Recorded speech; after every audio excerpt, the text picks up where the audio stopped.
हे students, welcome है आपका इस न्यू सीरीज के अंदर। यहाँ पर मैंने आपकी एचटेट पीजीटी केमिस्ट्री की सीरीज को स्टार्ट किया हुआ है।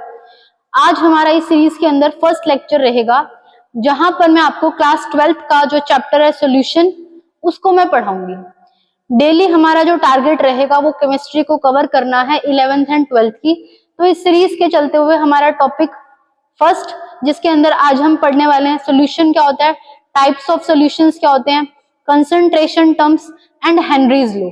तो हम डेली का छोटा छोटा टारगेट रखेंगे और उसे कंप्लीट करेंगे, और इस तरीके से हम डेली अपनी क्लासेस लगाकर 11-12 की कंप्लीट केमिस्ट्री को कर लेंगे कवर, जो कि आपके HTET examination point of view से मोस्ट इंपॉर्टेंट है उन स्पेशली बच्चों के लिए जो कि पीजीटी केमिस्ट्री की तैयारी कर रहे हैं।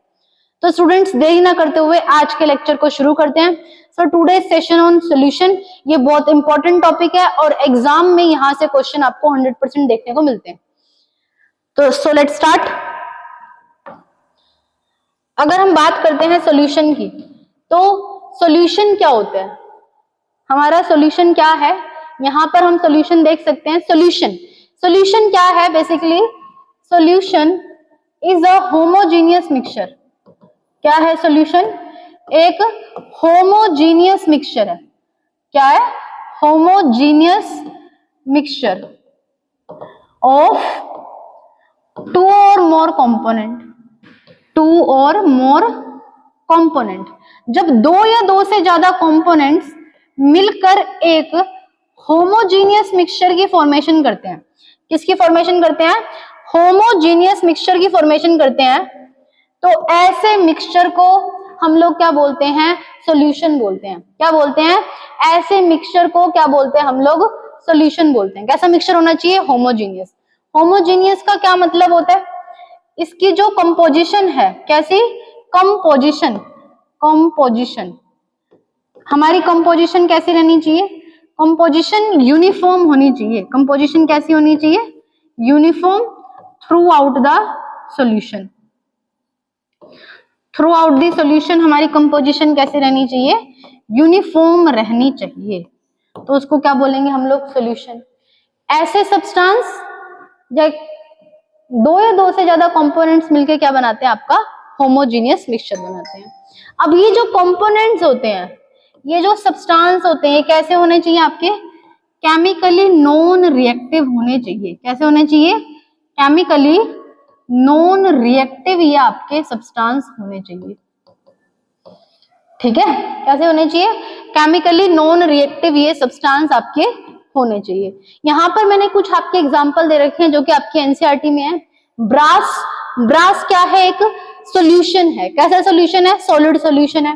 किस किस से मिलके बना हुआ है? Mixture of copper and zinc. कई बार पेपर में हमसे एलॉयज भी पूछ लेता है। क्या पूछ लेता है? एलॉयज। और एलॉयज क्या है? ये सॉलिड सॉल्यूशन है। ठीक है। ब्रास क्या है? Mixture of copper and zinc. German silver क्या है? कॉपर जिंक प्लस में निकल। ब्रोंज क्या है हमारा? ब्रोंज है हमारा कॉपर प्लस में टिन। क्या है? टिन। फिर उसी के बाद आपके एनसीईआरटी के पैराग्राफ में क्या दे रखा है हमारा? ये दे रखा है कि अगर 1 ppm फ्लोराइड आयन की कंसंट्रेशन हो तो वो हमारे टूथ डिके को क्या करती है? प्रिवेंट करती है।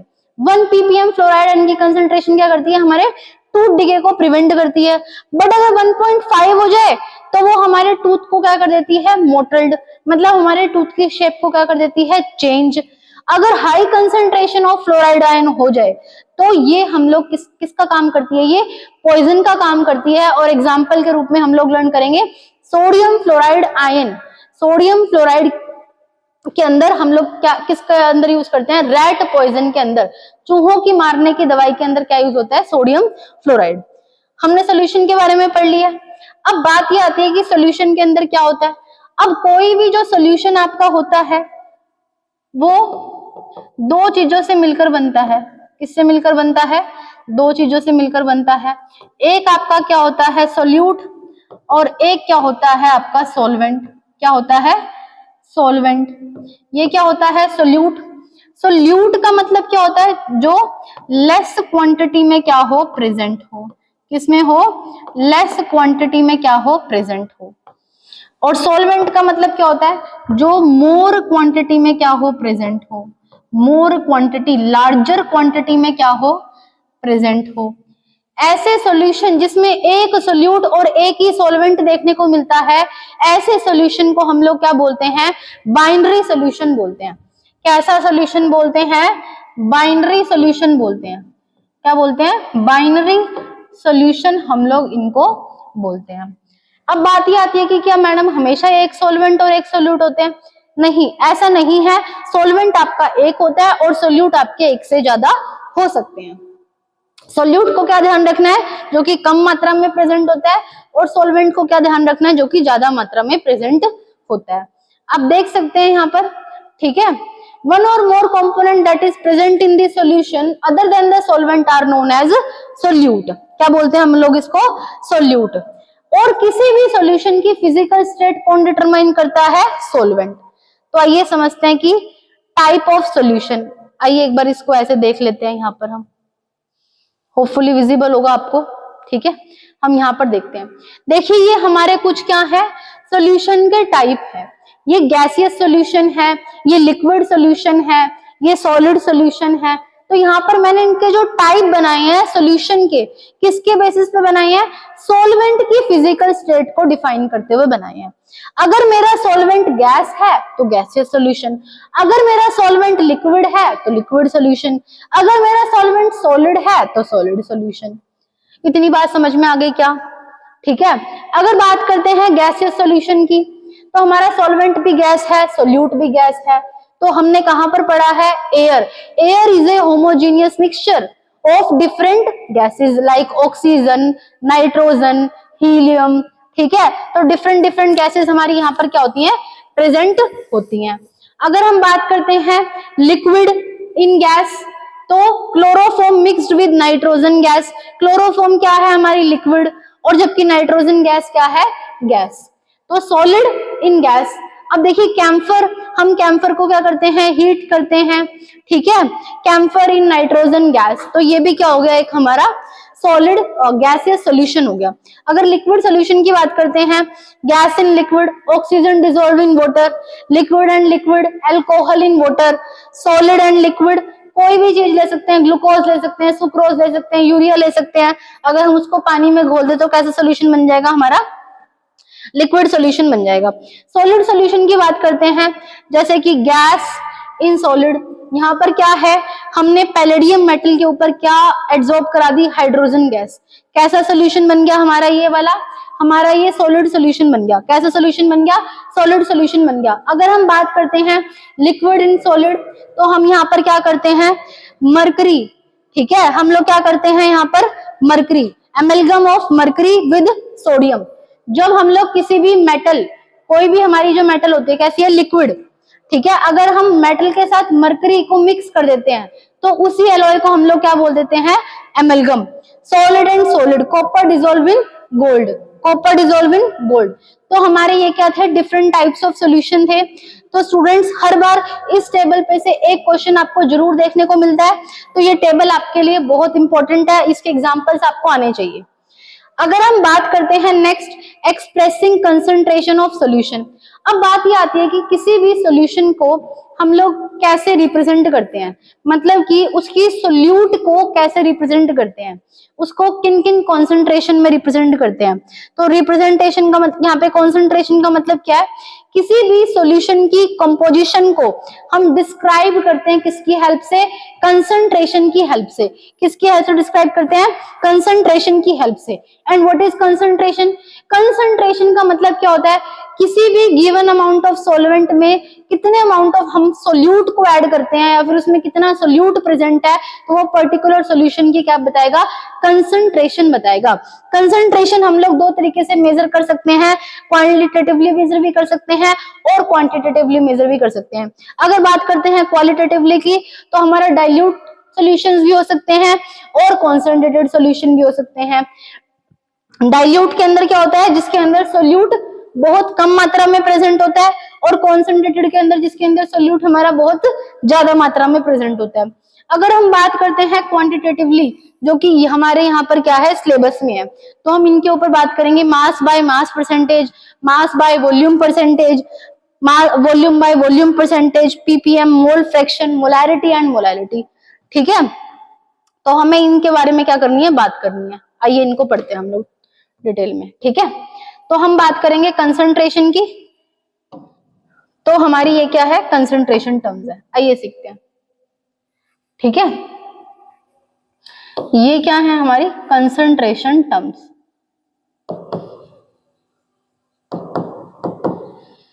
कंसंट्रेशन टर्म्स, मिनट, ठीक है। ये क्या हमारी कंसंट्रेशन टर्म्स। देखिए इसमें सबसे पहले जो हमारी कंसंट्रेशन टर्म आती है वो क्या आती है, मास बाय मास परसेंट। क्या आती है, मास बाय मास परसेंट। देखिए यहाँ पर अगर हम बात करें तो मास बाय मास परसेंट, ठीक है। अगर हम बात करते हैं मास परसेंटेज की, किसकी बात करेंगे, मास परसेंटेज की। इसको कैसे बोलते हैं, mass percentage of particular component. इसका मतलब क्या है, किसी भी सॉल्यूशन के अंदर उस सोल्यूट का mass, mass of solute present in a 100 gram of solution, ठीक है। मास ऑफ सोल्यूट, ठीक है, mass of solute into the solution, into the solution present in 100 gram of solution, या फिर total mass of the solution, और multiply करेंगे किससे, इसको 100 से। इसको क्या बोलते हैं, मास परसेंट। क्या बोलते हैं, मास परसेंट। जैसे कि फॉर एन एग्जांपल 10% ग्लूकोज, इसका क्या मतलब है, 10 gram glucose present in a 100 gram of solution, ठीक है। अब कोई भी सोल्यूशन है वो किससे मिलकर बनता है, सोल्यूट प्लस सॉल्वेंट से मिलकर बनता है। किससे मिलकर बनता है, सोल्यूट प्लस सॉल्वेंट से मिलकर बनता है। अगर किसी का सोल्यूट 10 ग्राम है तो उसका सॉल्वेंट कितना होगा, 90 ग्राम, और टोटल सोल्यूशन कितना बनेगा, 100 ग्राम। तो ये आपको आना चाहिए, ठीक है। अगर कहीं पर भी दे दिया जाए तो हम इनका यूज कहां पर करते हैं, it is used in the industrial chemical application के अंदर इसका यूज करते हैं। इसमें एक एग्जांपल दे रखा है कमर्शियल ब्लीचिंग का। किसका एग्जांपल दिया हुआ है, कमर्शियल ब्लीचिंग सॉल्यूशन का। यहाँ पर क्या प्रेजेंट होता है, 3.62 mass percentage of sodium hypochlorite in water, मतलब 3.62 gram of sodium hypochlorite present है कितने, इसके अंदर 100 ग्राम सोल्यूशन के अंदर आपका क्या है, प्रेजेंट है। इसके बाद हमारा क्या आता है, वॉल्यूम बाय वॉल्यूम परसेंटेज। क्या आता है, volume by volume percentage. It means volume of that particular component present in the total volume of the solution. Multiply करेंगे किससे हम लोग इसको, 100 से। किससे मल्टीप्लाई करेंगे, 100 से। तो ये हमारा क्या निकल जाएगा, वॉल्यूम परसेंटेज निकल जाएगा। क्या निकल जाएगा, वॉल्यूम परसेंटेज निकल जाएगा। फॉर एन एग्जाम्पल, अगर हम एग्जाम्पल की बात करते हैं, 10% इथेनॉल, 10% इथेनॉल सोल्यूशन।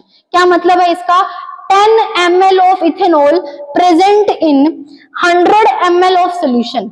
और हम कह सकते हैं कि 10 ml of ethanol dissolved in 90 ml of water to make the resulting 100 ml of solution.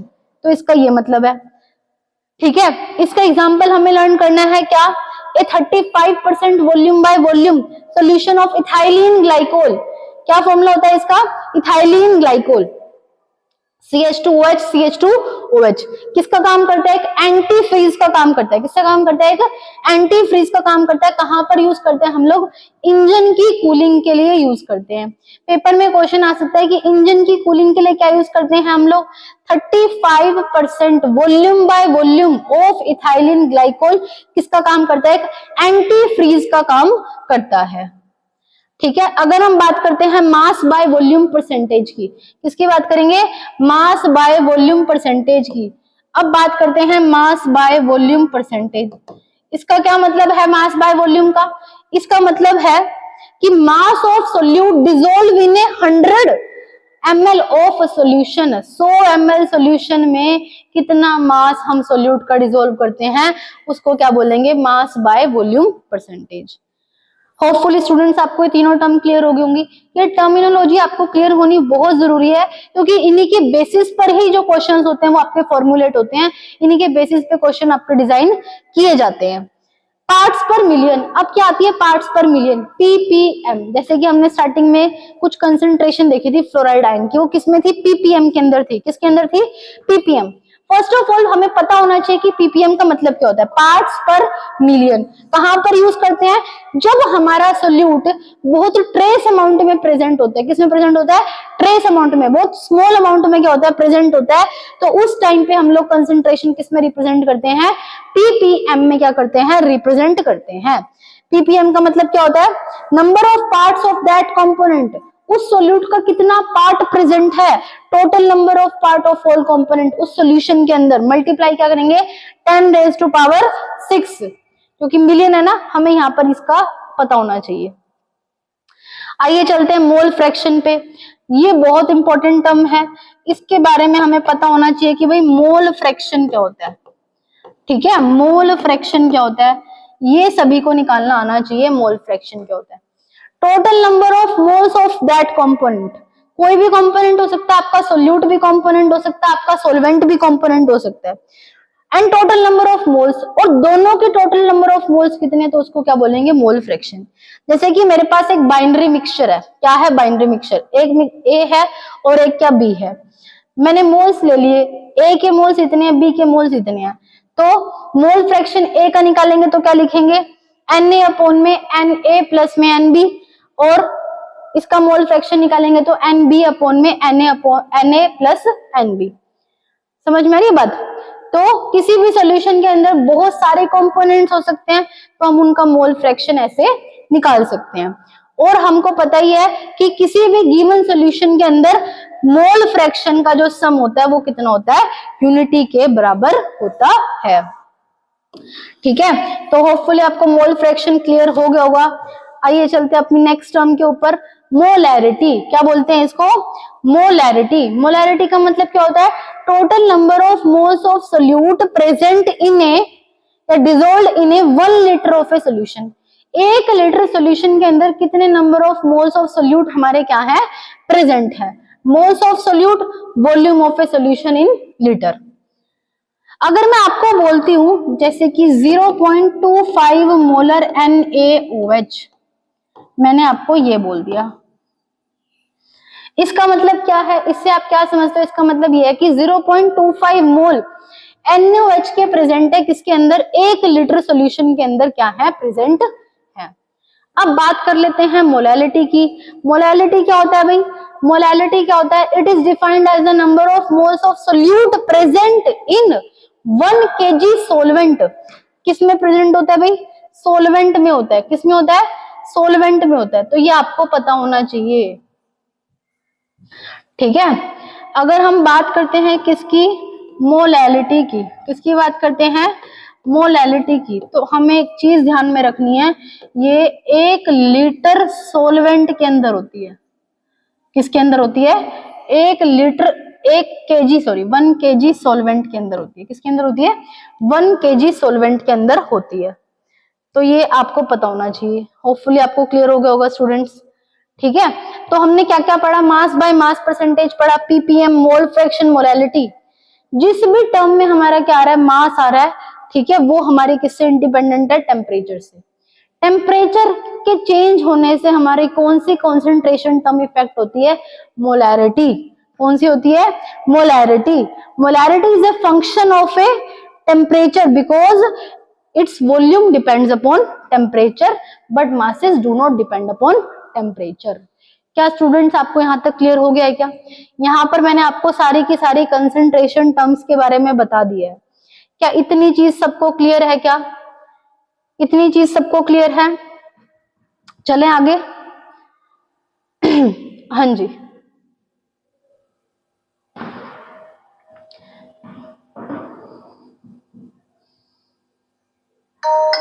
एक मिनट।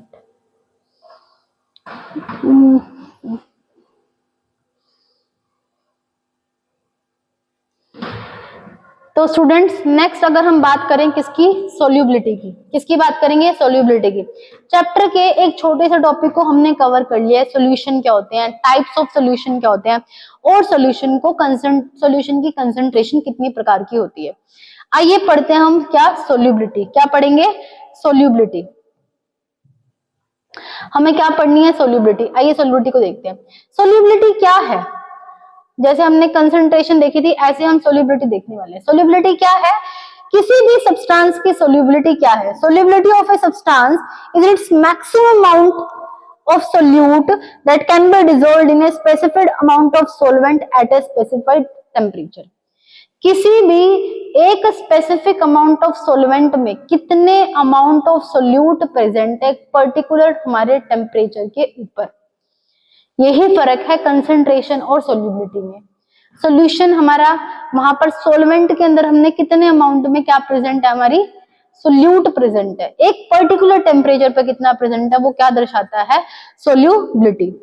अब सोल्यूबिलिटी होती है वो किस किस चीज के ऊपर डिपेंड करती है? Depends upon nature of solute and solvent as well as temperature and pressure. किस किस के ऊपर डिपेंड करती है सोल्यूबिलिटी? भाई सोल्यूट का नेचर कैसा है, सॉल्वेंट का नेचर कैसा है, टेम्परेचर कितना है, प्रेशर कितना है, तो इनके ऊपर क्या करती है? हमारी डिपेंड करती है। अब अगर हम सोल्यूबिलिटी की बात करते हैं तो सोल्यूबिलिटी नेचर ऑफ सोल्यूट के ऊपर डिपेंड करती है। अगर पोलर सोल्यूट होगा तो पोलर सॉल्वेंट में जाना ज्यादा पसंद करेगा। कैसा? Polar solute dissolve in polar solvent. Non polar solute है तो नॉन पोलर सॉल्वेंट में जाना पसंद करेगा। ठीक है, तो इसके बाद आपकी क्या दे रखी है, आपको ये पता होना चाहिए। एक वर्ड दे रखा है डिसोल्यूशन, ये भी देख लेते हैं। When a solid solute is added to a solvent some solute dissolve and concentration increases. देखिए डिसोल्यूशन का मतलब क्या होता है? डिसोल्यूशन एक प्रोसेस है जिसके अंदर हम लोग क्या करते हैं, एक पर्टिकुलर सॉल्वेंट के अंदर सोल्यूट को डिसॉल्व करते रहते हैं और वो डिसॉल्व होता रहता है, तो उस प्रोसेस को क्या बोलते हैं हम लोग? डिसोल्यूशन। क्या बोलते हैं? डिसोल्यूशन। ठीक है, क्या बोलते हैं? डिसोल्यूशन। ये हम, ठीक है, पर्टिकुलरली क्या डाल रहे हैं इसके अंदर, कुछ अमाउंट में क्या ऐड कर रहे हैं? सोल्यूट डाल रहे हैं और वो उसमें क्या कर रहा है? डिसॉल्व हो रहा है, तो इसको क्या बोलेंगे? डिसोल्यूशन। कुछ solute particle collide with solute particle and get separated out of the solution is known as crystallization. देखिए कुछ हमारे सोल्यूट पार्टिकल क्या होते हैं, यहाँ पर हम सोल्यूट डालते रहते हैं, तो कुछ हमारे पार्टिकल यहाँ पर नीचे इकट्ठे हो जाते हैं एक दूसरे से कोलाइड करके, तो इस प्रोसेस को क्या बोलते हैं? क्रिस्टलाइजेशन। क्या बोलते हैं? क्रिस्टलाइजेशन। क्या बोलते हैं? क्रिस्टलाइजेशन। ठीक है, तो हमें ये पता होना चाहिए स्टूडेंट्स। हाँ जी,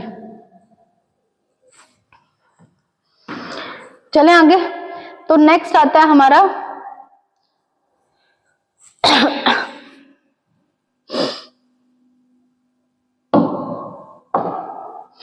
हाँ, यहाँ पर मैं एक आपको थोड़ी सी चीज और बता रही थी कि हमें कई बार एक क्वेश्चन पूछ लिया जाता है। चलो मैं आपको इसके बारे में बताती हूँ, वो क्या क्वेश्चन होता है। आइए एक बार थोड़ा सा उसको भी डिस्कस कर लेते हैं। हमसे कुछ केसेस में मोलैरिटी के केसेस पूछे जाते हैं। क्या पूछे जाते हैं? मोलैरिटी के। ये जो हमारी मोलैरिटी है, यहाँ से पेपर में एचटेट में क्वेश्चन बहुत आते हैं। ये क्वेश्चन मैं आपको बता रही हूँ, ये मोलैरिटी जो है ना, ये दो तरीके से हमसे कई बार पूछ लेता है चेंज करके। एक तो कब पूछता है? जब हमारा डाइल्यूशन का केस होता है। किसका केस होता है? डाइल्यूशन का केस होता है। एक तो तब हमसे मोलैरिटी पूछ लेता है। भाई मेरे पास पर्टिकुलरली एक बीकर है, ठीक है, यहाँ पर मेरे पास क्या है, कुछ यहाँ पर सोल्यूट प्रेजेंट है, ऊपर से मैंने क्या डाल दिया? पानी डाल दिया। क्या ऐड कर दिया? वाटर ऐड कर दिया, कुछ वॉल्यूम ऐड कर दिया। क्या ऐड कर दिया? कुछ वॉल्यूम। तब रिजल्टेंट सॉल्यूशन की मोलैरिटी बताइए।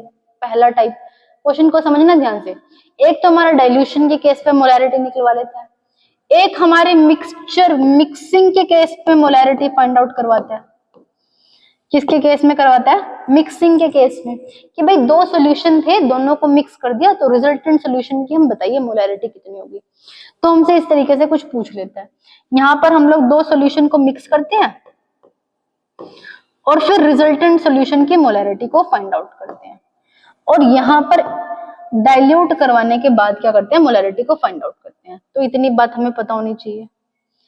ठीक है, अब देखते हैं, अगर हम इसके केस की बात करें तो हमें मोलैरिटी कैसे निकालनी है? M1 V1 M2 V2, ठीक है, डिवाइडेड बाय में क्या है? M। क्या है?